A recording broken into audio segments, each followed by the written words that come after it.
आमची मम्मी आहे ना, तिने हापूस आंब्याला नाव कसं पडलं ह्याची एक कुठेतरी स्टोरी वाचली आहे. आता ती तुम्हाला ती सांगणार आहे, ऐका बरं का. हाय, काय झालं माहितीये, आपल्याकडे रत्नागिरीच्या हापूस आंब्याला हापूस हे नाव कसं पडलं माहितीये.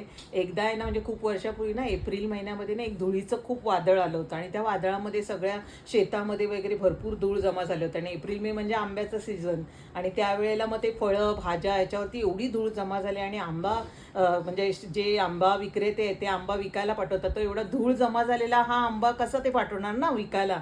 मग त्यांनी काय केलं, आता खूप सारे असे मजूर लावले कामाला आणि मग ते सगळे आंबे आता विकत कोण घेणार ह्याच्यासाठी ते मजूर आपले एक एक आंबा पुसत होते. त्यावेळेला मग तो शेतकरी सगळ्यांना सांगत होता की हा आंबा पूस, हा पूस, हा पूस, हा पूस. आणि ह्याच्यामुळे रत्नागिरीच्या हापूस आंब्याला हापूस हे नाव पडलं. आणि ह्या मेसेजच्या खाली ना हसण्याचा सिम्बॉल पाठवलाय, त्याच्यामुळे तो जोक असाच समजा, मी काय असंच सांगते.